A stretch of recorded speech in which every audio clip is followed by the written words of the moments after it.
नमस्कार। हमारी खास पेशकश हेलो डॉक्टर में आप सभी का बहुत बहुत स्वागत है और आज मैं हूं आपके साथ आलोक। सेहत खुदा की नेमत होती है, लेकिन हर किसी को ये नेमत शायद नसीब नहीं होती। वजह है हमारी बेतरतीब life style, unhygienic food habit, उस पर से प्रदूषित वातावरण, यानी सेहत पर हर तरफ से खतरा। लेकिन आप परेशान मत होइए, क्योंकि आपकी इन परेशानियों को हम बखूबी समझते हैं। इसीलिए तो हम आपके लिए लेकर आए हैं हेलो डॉक्टर।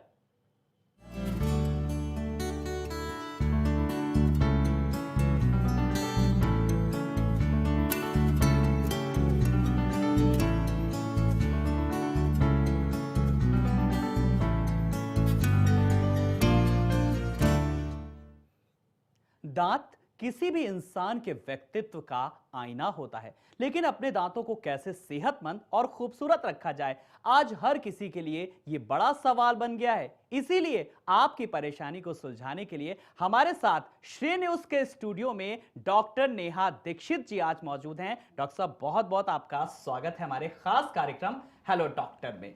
तो दोस्तों, आप अगर डेंटल संबंधित किसी भी समस्या से परेशान हैं तो टीवी स्क्रीन पर चल रहे नंबर पर हमें कॉल कर सकते हैं। लाइफ स्टाइल इन दिनों बदलती जा रही है, सबके शेड्यूल हेक्टिक होते जा रहे हैं, टाइम की कमी हो गई है और घर से ज्यादा बाहर का जंक फूड खाना लोग ज्यादा प्रेफर करने लगे हैं, जिसकी वजह से कई तरह की डेंटल रिलेटेड डिजीज होने का खतरा बढ़ता जा रहा है। तो चलिए आपको दिखाते हैं ऐसी लाइफ स्टाइल के कारण आपके दांतों को किस तरह की प्रॉब्लम्स फेस करनी पड़ती है। देखिए पहले हमारी ये खास रिपोर्ट।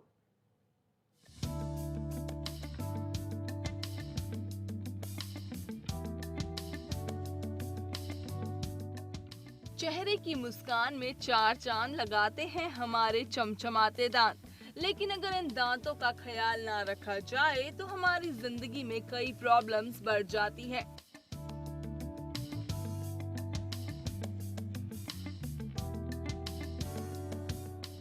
जी हाँ, कैविटी, दांतों में ठंडा गरम लगना, मुंह से बदबू आना, पायरिया होना और दांतों में स्टेन पड़ जाना। दांतों के ये रोग बड़ों के साथ साथ बच्चों को भी अपनी चपेट में ले लेते हैं।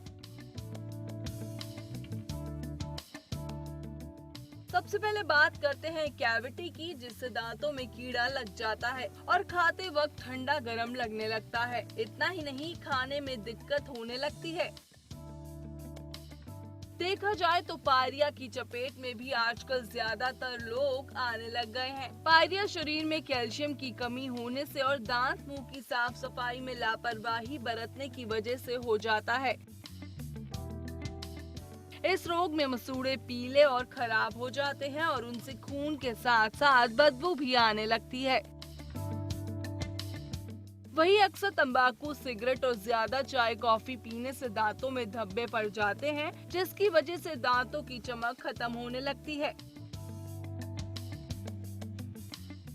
वैसे दांतों से जुड़े इन रोगों से बचना आसान है, बस जरूरत है सही समय पर सही इलाज की। तो सावधान रहें और समय रहते लें डॉक्टर की सलाह।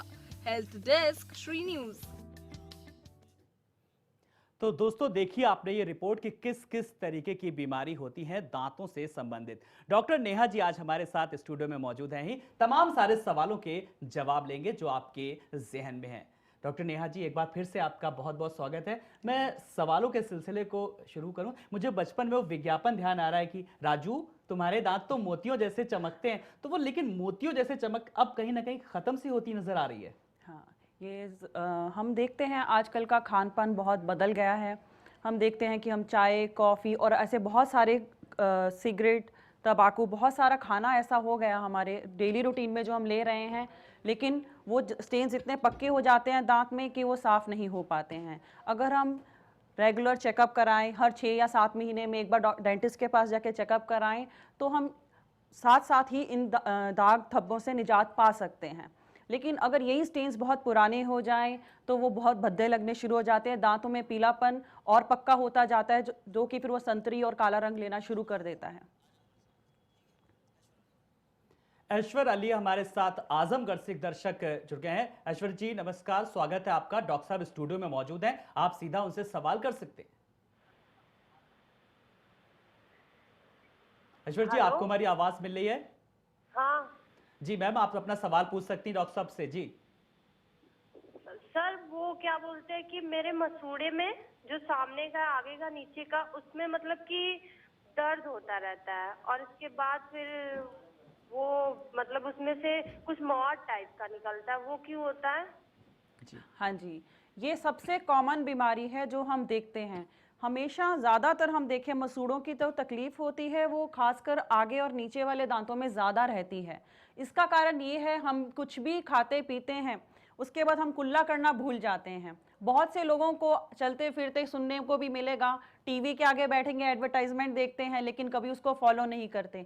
डेंटिस्ट के पास जाएंगे, आस पड़ोस में भी सुनने को मिलेगा, लेकिन वो कुल्ला करना भूल जाते हैं। रात को अगर ब्रश नहीं करते या दिन में भी खाने के बाद कुल्ला नहीं करते, ज़्यादातर खाना होंठ और जीभ की मदद से खाना वहीं का वहीं फंसा रह जाता है, और खासकर नीचे वाले हिस्से में ज़्यादा जीभ का प्रेशर रहता है, तो खाना वहीं फंसा रह जाता है और सबसे ज़्यादा इफेक्ट पड़ता है नीचे से आगे वाले दांतों में। देखा होगा जब पायरिया होता है सबसे पहले असर होता है नीचे वाले दांतों में, और मसूड़े अपनी मजबूती छोड़ते जाते हैं, धीरे धीरे दांत हिलने लग जाते हैं, और आप कहते हैं कि पायरिया की शुरुआत हो गई और लोग डरना शुरू कर देते हैं कि बहुत बड़ी बीमारी हो गई है, पायरिया हो गया है, पस आ रही है, खून आ रही है, उससे पेशेंट बहुत ज़्यादा डर जाते हैं। जबकि घबराने की बात नहीं है, सिर्फ पहले साफ रखने से और बाद में रेगुलर चेकअप और सफाई कराने से इससे निजात पा तो सकते बिल्कुल हैं। नियमित रूप से सफाई कराने से बहुत हद तक आपकी समस्या का समाधान हो सकता है। डॉक्टर साहब ने जैसा कि बताया। विजेंद्र जी मध्य प्रदेश से एक दर्शक जुड़ गए। विजेंद्र जी स्वागत है हेलो डॉक्टर में। आप नेहा जी से सवाल पूछ सकते हैं।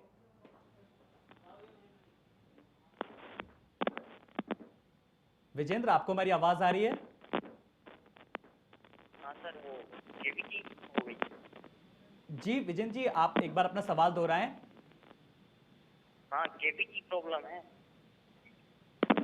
चलिए, विजेंद्र जी तक लगता है हमारी आवाज नहीं पहुंच पा रही किसी तकनीकी कारण से। लेकिन डॉक्टर साहब, अब ये गंदगी से कैसे बचा जा सके? जिस तरीके से आपने कहा कि कैविटी जमा हो जाती है, क्या स्केलिंग इसके लिए नियमित रूप से करानी चाहिए? कई बार डॉक्टर प्रिस्क्राइब करते हैं कि सफाई करानी चाहिए या नहीं, बड़ी कंट्रोवर्सी है। हाँ, ये कंट्रोवर्सी कुछ ज़्यादा अहम मायने नहीं रखती। सिर्फ आपको क्या करना है, दिन में 2 बार खुद ब्रश करना है। रात को सोने से पहले करते हैं आप अपने लिए, दिन में करते हैं दूसरों के लिए ताकि बदबू ना आए। लेकिन कैविटीज इन्फेक्शन जो भी होता है वो रात को होता है, क्योंकि सलाइवा की मात्रा अगर दिन में 500 ml निकलता है, रात को सिर्फ 10 ml निकलता है, तो मुंह ड्राई रहता है। कैविटीज लगने के इन्फेक्शन, मसूड़ों की इन्फेक्शन लगने का चांसेस बढ़ जाते हैं। अगर आप रात को ब्रश करते हैं तो इससे हम बच सकते हैं। प्लस अगर आप 6-7 महीने में एक बार भी डेंटिस्ट को जाके आप चेकअप कराएंगे तो कोई भी बीमारी शुरुआती तौर पे ही पकड़ी जा सकती है और दर्दनाक और लंबे ट्रीटमेंट से आप बच सकते हैं। जी बिल्कुल। तो आपने बहुत अच्छी चीज बताई कि अपने लिए और दूसरों का भी खास खास ध्यान रखें, क्योंकि जब आप किसी से बात करते हैं तो उस वक्त भी सावधानी बरतें। हाँ। अजीत जी एक दर्शक हमारे साथ जुड़ गए हैं बिहार से। अजीत जी हेलो डॉक्टर देख रहे हैं आप। डॉक्टर नेहा दीक्षित जी हमारे साथ हैं, आप सवाल पूछ सकते हैं। अजीत जी टीवी का वॉल्यूम कम कर दीजिए, एक छोटी सी गुजारिश है, उसके बाद आप डॉक्टर साहब से सवाल पूछ सकते हैं। हेलो जी अजीत जी। जी, जैसे कि हम मतलब प्रतिदिन ब्रश करते हैं, समझे ना सर। उसके बाद वो मेरे मतलब मसूड़े में मतलब जो है बदबू टाइप का आता है, मतलब बोलने के बाद लोग कहते हैं तुम्हारे मुंह से बदबू आ रहा है। कोई बात नहीं, डॉक्टर नेहा जी हैं, अभी समाधान हो जाएगा मिनटों में। अजीत जी, नेहा जी हाँ जी। जी। बदबू आने के बहुत सारे कारण हैं। पहला तो मुंह में कैविटीज़ होना, या फिर छाती में बलगम ज़्यादा टाइम पे रहना, पेट खराब रहना, स्मोकिंग, जो लोग थोड़ी बहुत शराब या रात को सिगरेट वगैरह या शराब लेकर सो जाते हैं बिना ब्रश किए, उससे क्या होता है मुंह ड्राई हो जाता है और बदबू आने का चांसेस ज़्यादा रहते हैं। और जो मधुमेह के पेशेंट होते हैं, खासकर डायबिटिक पेशेंट होते हैं, उनमें भी स्मेल के चांसेस ज़्यादा रहते हैं।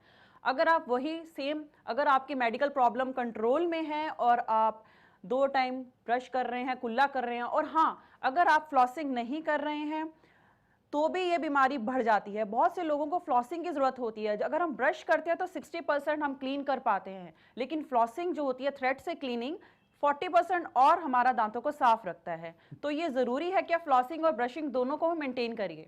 बिल्कुल। तो एक तारतम्यता दोनों के बीच में आपको बिठानी होगी, सामंजस्य बिठा के चलना होगा। अनिल जी राजस्थान से एक दर्शक जुड़ गए। अनिल हेलो डॉक्टर में स्वागत है। डॉक्टर साहब से आप सवाल पूछ सकते हैं दांतों से संबंधित बीमारियों के लिए। हाँ जी, मेरे दांतों में कैविटीज भी है और दांतों में पीलापन भी है। जी, पीलापन भी है और कैविटी भी है, इससे कैसे? और मैंने बहुत बारी मेडिसिन दवाई ली है पर साफ नहीं हो रहे हैं।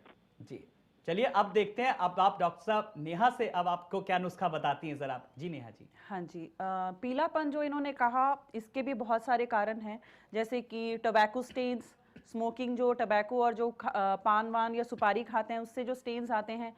पर कई बार लोग कहते हैं हम ये सब नहीं करते, तब भी पानी में फ्लोराइड का लेवल ज़्यादा होना उस लोकल एरिया में, जब आप बचपन में जिस एरिया में थे जहाँ टूथबेड आपके बन रहे होते उस टाइम पे ऐसा हो, या प्रेगनेंसी के दौरान अगर आपकी मदर ने टेट्रासाइक्लिन जैसी कोई एंटीबायोटिक्स ले रखी हों तो स्टेन्स ज़्यादा हो जाते हैं। इन चीज़ों को हम स्केलिंग से या सिंपल क्लीनिंग से चीज़ ये ठीक नहीं कर पाते हैं ये स्टेन्स। तो ऐसे केस में हमें आजकल नई तकनीक से ब्लीचिंग होती है जिसको कहते हैं वाइटनिंग ऑफ टीथ। उसमें हम दांतों का कुछ शेड तक वाइट कर सकते हैं दांतों को, तो हम स्टेनिंग से बच सकते हैं। कैविटीज़ का तो फिर से मेंटेनेंस है, अगर 2 टाइम ब्रश और फ्लॉसिंग करते हैं कैविटीज़ से भी बच सकते हैं। तो कैविटी से तो बच सकते हैं, लेकिन सावधानी आपको ही बरतनी है। महाराष्ट्र से विलास जी जुड़ गए। विलास जी स्वागत है हेलो डॉक्टर में, आप सवाल पूछ सकते हैं। हेलो जी विलास जी नमस्कार, स्वागत है आपका। आप हेलो डॉक्टर में आपने फोन मिलाया है, आप सवाल पूछिए। हाँ, सवाल मेरा ये है। जी विलास जी आप सवाल पूछिए। हाँ, तो हमारा भतीजा है, उसके ऊपर के जबड़े में 2 एक्स्ट्रा दाग आ गए। मेरे भतीजे के जबड़े में ऊपर का जो जबड़ा है ना उसमें 2 एक्स्ट्रा दांत आ गए। जी चलिए, इसका जवाब डॉक्टर साहब ने सुन लिया होगा कि डॉक्टर साहब अब इसका जवाब देंगे आपको। हाँ जी, एक्स्ट्रा दांत हो जाते, इसको सुपरन्यूमररी टीथ कहते हैं। कई बार दांत नॉर्मल जितने होते हैं उससे एक्स्ट्रा 1 या 2 दांत आ जाते हैं, तो उसको हम निकाल देते हैं। हम पहले बड़ा वाला एक्सरे लेते हैं, उससे हम ये दांत देखते हैं कि अगर ये एक्स्ट्रा है तो वो बिल्कुल ही रखने का फ़ायदा नहीं है, क्योंकि ना ही वो लुक्स, उल्टा तो वो लुक्स को ख़राब करते हैं और खाने पीने के काम भी नहीं आते। तो हम उसको निकाल देते हैं क्योंकि वो दांतों को और भी भद्दा कर देते हैं। प्लस इससे दांतों की जो स्ट्रक्चर है आड़ी टेढ़ी होने की वजह से कैविटीज़ लगने के चांसेस भी बढ़ा देते हैं। तो हमें क्या करना है, इनको निकलवाना चाहिए। पर कई बार ऐसा होता है, कई पेशेंट्स सिर्फ ऊंचे नीचे दांतों को कह देते हैं कि ये दांत ज़्यादा आ गए हैं। उसके लिए आपने एक दंत विशेषज्ञ को ज़रूर दिखाएं कि ये ज़्यादा है या ऊंचे नीचे दांतों को वो एक्स्ट्रा दांत कह रहे हैं। तो बिल्कुल ये तो आपको नेहा जी ने बताया, लेकिन बड़ी बात यह है कि अपने दंत विशेषज्ञ को उससे जरूर भी कंसल्ट कर लें, उसके बाद ही कोई निर्णय लें। हम हाजिर होते हैं एक छोटे से ब्रेक के बाद, कहीं मत जाइएगा, फौरन हाजिर होते हैं।